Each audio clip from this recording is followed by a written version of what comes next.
Sleepy Sheepy here. Today we're going to be looking at an exceptionally neat build that has a main hand Grave Scythe as well as an offhand Starfist. And these two weapons have very nice synergy together. The timing between the offhand weapon and the main hand weapon is very good. And they also both have innate bleed buildup, which is just going to be useful as a pressuring tool. We are using this on a pure strength build, so this is going to be 125 with 58 points poured into strength. We will have the Omen Smirk Mask to further boost that strength, but it is worth noting that we can get additional blood loss buildup by switching our talismans over to something that's going to raise our faith just a bit. That gives us the necessary faith to swap over to the Clawmark Seal, which we can use to put Bloodflame Blade on our Grave Scythe, and now we have some additional chip damage that is going to come from the blood loss buildup, and that's going to allow us to bleed our opponents much more quickly. I did want to briefly touch on the moveset for this build, so it is going to be very nice to re-aim it because you have such like a wide sweep that comes out with the scythe. So if you're going for a running heavy, it might be really nice to run off to the left and potentially catch your opponent, behind you a little bit, which could be cool. And same for the jumping heavy. If you want to go over to the right, it can be nice to have that late hitbox show up to where the front of your body used to be. It can be a good way to just mix things up a little bit or get it to connect in a way that might surprise your opponent, depending on the direction that they're rolling.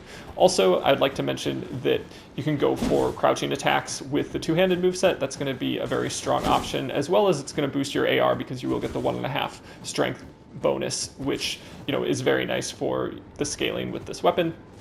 And then switching over to the full main-handed fist weapons is going to be a great option when your opponent's low on health. So this is a very strong pressuring tool, and the running light attack is great for just gradual chip damage. Usually one of the two hits will connect with the Starfist. So overall, you have a nice mix of aggression and neutral and fairly defensive play, especially with Flaming Strike.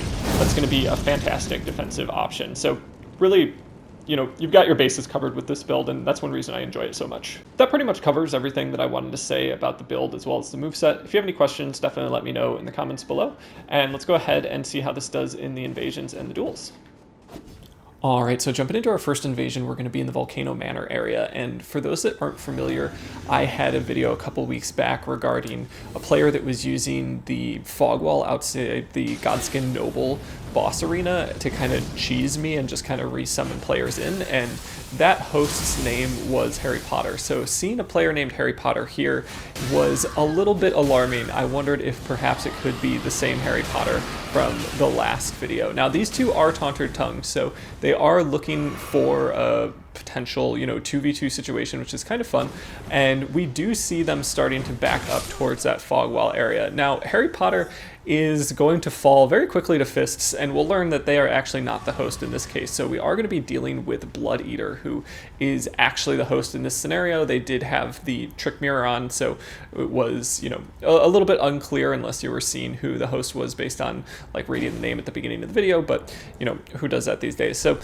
this player is also going to be using the cheese of the fog wall, where they can just go back in there and hide and not get hit by things. So we are familiar with this type of tactic.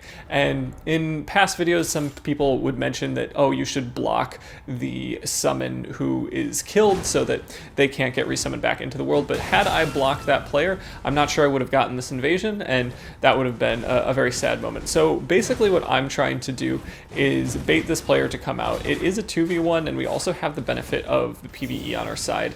And we are going to try to taunt this player out. Now, we have plenty of heals in this situation, but there's no point in not using Holy Ground as a way to just kind of encourage this player to come chase us a little bit. We want them to leave the fog wall area as much as possible, and we'll just see what type of attacks we can do. Now, one option we have on hand is going to be the Nox Flowing Hammer, which goes well through walls and will oftentimes connect with a player even if they're behind an impenetrable barrier. We're also going to use some fan daggers, and we're just standing in our holy ground, really just trying to use this as bait, encourage this player to pop on out of the fog wall, go for the fight, and we'll see what happens. So they're definitely focused on me. They seem to be locked on me as well, and here we do see the benefit of the Nox Flowing Form Ash of War.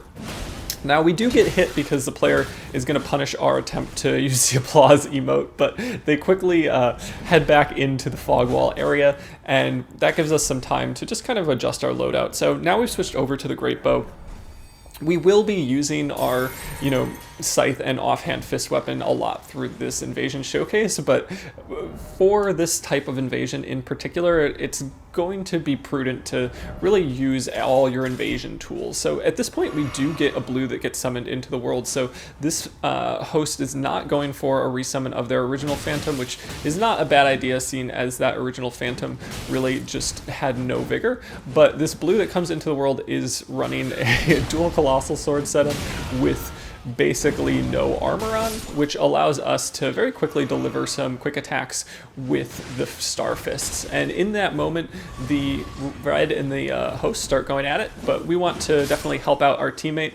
We're not able to connect our hit with the scythe, and one thing about the scythe is that with a wide sweeping hitbox, it can be hard to really get that attack in to hit just one opponent and not multiple. And normally that's a good thing, but we didn't want to hit our, our teammate, our co-invader. So it was definitely a better idea to play it a little bit safe, but unfortunately our co-invader didn't have the roll timing to make it out of there alive. So now it's just a one-on-one, and really we want to keep this player outside of the fog wall. So one thing that we're going to be doing is try to encourage them to feel like they have the advantage. So we're not going to heal. We're really going to keep our health fairly low, and it's just going to hopefully keep them nice and aggressive. If we heal too often, then they might get discouraged and go back through the fog wall, but we can be kind of confident that we'll, heal if we have to, but mostly we can just kind of keep an eye on our health bar and be, fairly deliberate with when we go for those heals. So now is definitely a good time to kind of back off. We also have some blood loss build up in the mix, so we're just going to go for one heal. We're not going to, overdo it. We want to keep them as aggressive as possible outside of that fog wall for as long as possible. So they do go for Cragblade on their weapon, which is going to give it a substantial AR buff. So we try to punish that a little bit with just a nice frost pot, and then we're also really keeping an eye on our blood loss meter. So here we go for a bolus, and if you're going to go for a bolus, it definitely makes sense to swap your talisman first. If you're going to go for that talisman swap to increase robustness, I don't always remember to do that, but it's definitely a good idea to go for that tally swap first. And then here we do get our blood loss proc, and right before they're able to cheese us through the fog wall, we do get that running attack that comes out just fast enough. So we give them some applause, acknowledge their lovely play style, and move on to our next invasion. And this player is going to be running dual cross Naginatas. They are, all alone, at least at the beginning, but they do have the blue ring on. So their setup is already quite deadly. Jumping attacks are going to be a useful way to deal with this, and making sure that you don't get bled is also going to be important. So having a talisman to increase robustness is always a good idea to have on hand, and we're also going to try to keep them at bay a little bit with some of the great bow attacks. So here we do need to kind of roll out very quickly, make sure we don't get caught in several attacks with the dual cross Naginatas, and then really just try to go for some turn and burns that would discourage them from being too aggressive. And we're going to try to focus on the blue here. So we go for a jumping attack that does do quite a bit of damage. We can see that this blue is a little bit squishy, and we also do see Endure coming out from the side of the player with the cross Naginatas. Now that is very scary because we do have weapons that can normally poise break our opponent, and that gives us the opportunity to continue attacking. But if they go for Endure as a trade and then start spamming the L1 with the cross Naginatas, that's going to be a great way for them to get a ton of damage and blood loss buildup. So we're going to go ahead and try to bait these players towards some PvE and maybe get some chip damage with a great bow along the way. It's definitely important to have your swaps down pretty fast if you're going to go for that type of play style, because when they catch up with you, you want to be able to get out of there quickly and also not be stuck with just a great bow out. And at this point, another blue comes into the world. So it's really going to be important for us to kill this one blue that has very little HP. They're definitely the weakest link of this duo, and they do have a shield, but scythes do damage through shields, which is a fantastic element of just kind of the weapon class. And they are running low on health, so we just go for some delayed running heavies attacks, and that's going to be enough to get it back to a 2v1 as Rot Breath starts coming our way. So this player, we know we can knock out of the air if they go for Wrath Breath again, just with the jumping attack. And here I'm kind of doing a calculation where they can keep spamming with their straight sword, but the damage that I'm doing is much higher between both the poise break attacks that I have on hand, as well as the offhand fist that is just doing decent chip damage. And here I go for a swap just to a Bloodhound Step, just so I'm able to reset a little bit. I'm really just using it as an evasive maneuver when it comes to the cross Naginatas, and that's going to be a fantastic way to just deal with the exceptional range and speed that come with a weapon class like cross Naginatas. So I'm not really reinventing the wheel here. That's a very common tactic, but you do see that as soon as I see Endure comes out, I back off because I don't want to get caught by those L1s, and if I were to try to trade into it, I would absolutely lose. But I'm able to get them down to pretty low health and come out with a victory in that scenario as well. So next up we have a 3v1, and these players are progressing through the Castle Soul area, taking on the PvE and doing a fairly decent job of it. But we do see a host that's running virtually no armor, so immediately I think, okay, they would be a good potential person to bleed, and really everybody here has pretty low poise armor in the mix, so switching over to Starfists at any time is going to be a very strong option, just because we'll get poise breaks on these players that we wouldn't potentially normally get on players that are running more poise. But there are a lot of Ash of Wars coming my way, and there is a substantial amount of damage associated with these Ash of Wars. So while trying to go for a swing, we do get caught by one of the players' Ash of War, and we also see some of the Blasphemous Blade coming in, and the AoE of one Ash of War kind of blinds us to the fact that there's another Taker's Flame coming our way, and we do get clipped by it.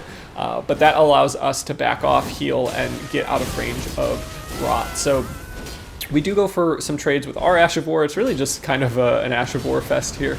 The damage associated with my opponent's Ash of War is probably substantially higher, so what we need to do is go ahead for a Talisman swap so that we get just a little bit more HP back when we go for our heal, and then we switch back over to Shard of Alexander, since we know Spinning Slash is going to be a good way to discourage players from attacking us too aggressively. And we're also using the stairs a bit as a funnel, so the idea is to have the two players that are most aggressive come up the stairs, and when they reach the top of the stairs, go for our Ash of War and catch both of them simultaneously.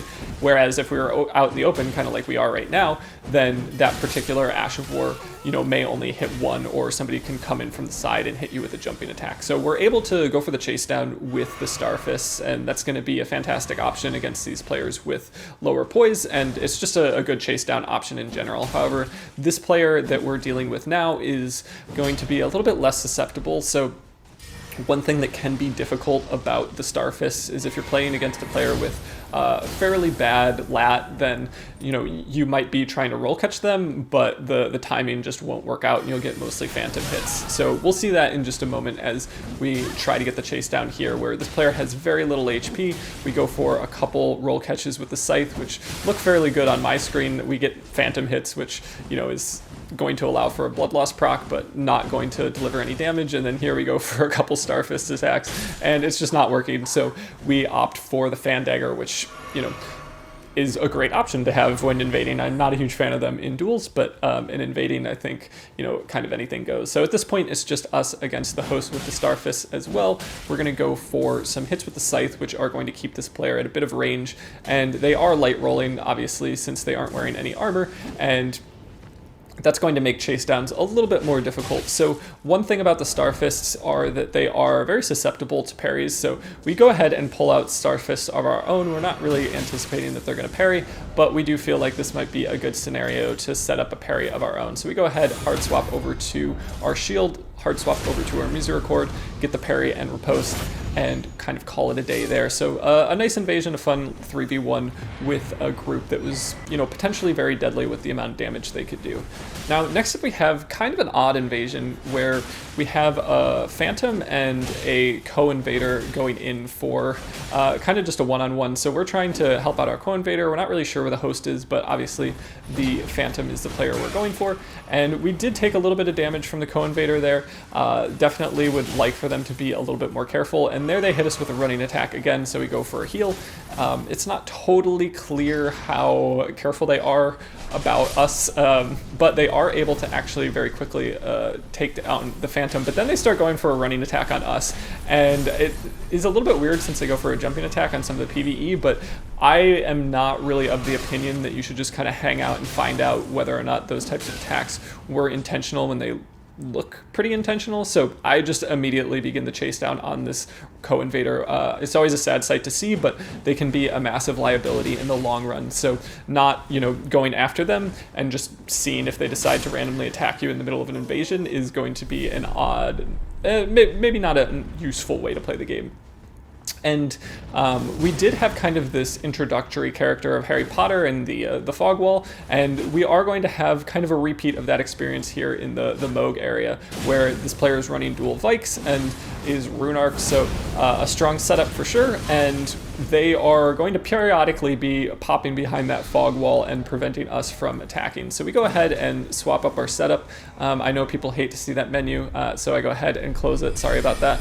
And as soon as a Phantom comes in, they decide that they would rather have the Phantom and me fight, which is fine by me. The pressure of both players at the same time is not something that I'm necessarily hoping to have. So this player is running Bloodhound Step with dual rapiers, which is kind of interesting. It's a very fast build and is good for the status buildup they're going for, which is obviously Frost in this case. And here you can see kind of that free-aimed running heavy with the backswing of the scythe connecting, which is going to be very nice.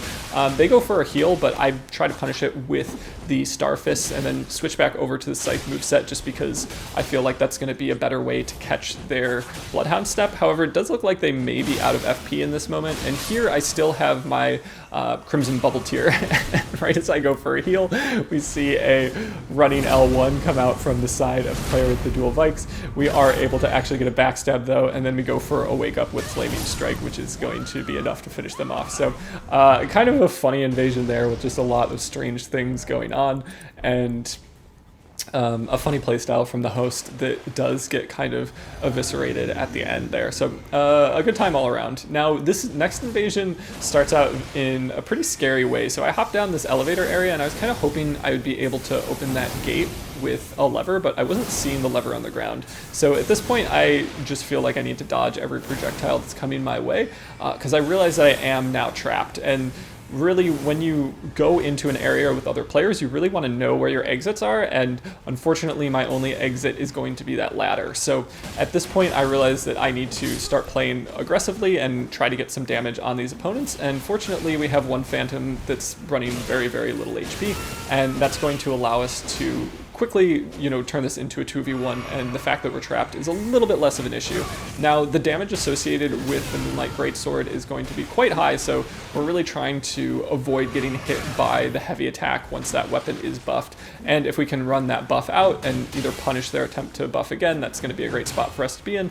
And as they become a little bit more defensive, we go for the very aggressive option of the Star Fist, and we're able to bleed them through the shield and, you know, turn this into a one-on-one. And then as it turns into a one-on-one, we can kind of trade a little bit with the incoming spells. You will note that that player did kind of strafe one of the R1s with the scythe, so the hitbox isn't amazing at catching everybody all the time. That's just something that everybody should be aware of with the scythe, where people may strafe your attacks in some cases, and if they know what they're doing, in some cases they may even get a backstab. So just stuff to look out for there, but we were able to take away that victory from what initially started as a pretty scary situation. Now, next up we have kind of a battle of the great bows, and we have this player going for Giant's Flame Take Thee, and then Spectral Lance, and just none of their ranged attacks connect. And then we have this other Phantom that does pull out a great bow of their own, which was kind of fun.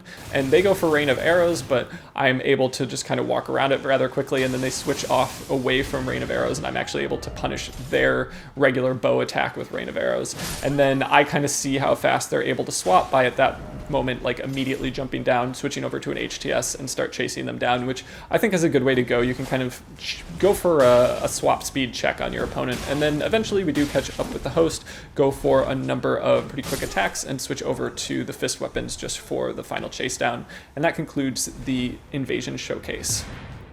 Alright, so this first duel is going to be with a fellow content creator, Heartbreaker Jaker. So if you don't know who that is, he's a very skilled player, he's a Twitch streamer, and he has just a really nice stream that is a lot of fun to hang out in. So sometimes I'll be over there to do some of his share play Rune Level 1 Twitch streams, which basically mean I'll be playing on his PlayStation through SharePlay, and it's a rune level 1 character, and that introduces significant input delay, which just kind of makes the whole thing a more challenging experience, and it's a lot of fun. But Jaker is also an avid PvPer and quite skilled, as you can see from these duels, so I definitely recommend you check them out. I'll go ahead and put a link to their Twitch channel in the description, and I think, you know, if you do like just kind of having fun, enjoying PvP, and playing with some good players, his channel is going to be a great place to be. So not a ton to say about this specific duel. We're both going for kind of some of our tried and true setups. He's got Haldag, or Halstock actually in this case, and I'm actually able to poise through his Flaming Strike, which allows me to kind of come out with the victory in that particular duel. In this setup, though, he will be running the CGS, which is a very strong weapon, and you will see some wiggle tech coming out from the side of Jaker, which is always phenomenal to see, as well as some just kind of intermittent crouches, which are a good way to potentially incorporate the crouching attack with the CGS, which is a very strong option. So I'm just trying to get a feel for his spacing and timing. I go for a trade, and then I am able to deliver a decent amount of bleed build up and then punish his attempt with Flaming Strike with just a neutral light attack. So there is a Vortex attempt there, but several of the hits did not connect, so good roll timing from the side of Jaker. And then here he does hit the flame for Flaming Strike, but it does turn out to be a trade since I have the poise to kind of negotiate that fairly well. And then I go for a weapon buff of my own with Flaming Strike, and then in these moments here, I do get hit by one neutral attack, go for a running attack, and then attempt to trade, and then just roll out a bit too early, and Jaker comes out with the victory there. So some very fun duels there, and a Twitch streamer that I very much recommend you check out. Moving on, we have a player that also is very familiar with the wiggle tech, which is very common for shunter players, so we do love to see that. And this is going to be very much of a comeback duels, where things go fairly poorly at the beginning, but then we're able to utilize the vortex potential of this setup to really get the W. So we're both just kind of spacing and trying to figure out, you know, when there might be a good opportunity to go after each other. I go ahead and go for a running attack that does come out and hit successfully, but I do then get hit with a couple of the crouch pokes with the shunter, which come out quite fast, and you can reaction roll them, but it's more a matter of prediction, I think, in most cases, and it's just kind of scary. So understanding the normal timing for your average shunter player is going to be helpful, although, you know, shunter is all about mind games. And for those that aren't aware, shunter is an abbreviation for the Serpent Hunter, which is the weapon my opponent is using. So we do get a couple quick hits in here and there, and a neutral hit there that does connect.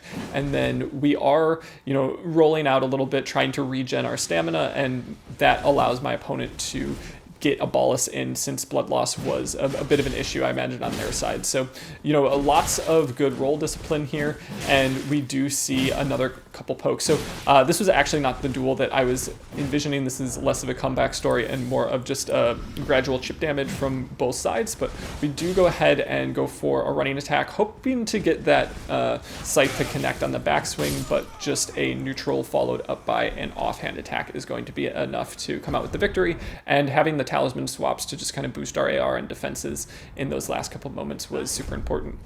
Next up, we have a player that's using a pretty fun setup. So they have a great axe and a great hammer, which is not something you see too often, and it's kind of surprising not to see them power stance either with a great axe or a great hammer. But this one I felt like was a good opportunity to go for a lot of backstep attacks. So potentially you can get a backstab if you know, time it correctly when they go for a jumping attack. So you will see me kind of going for that.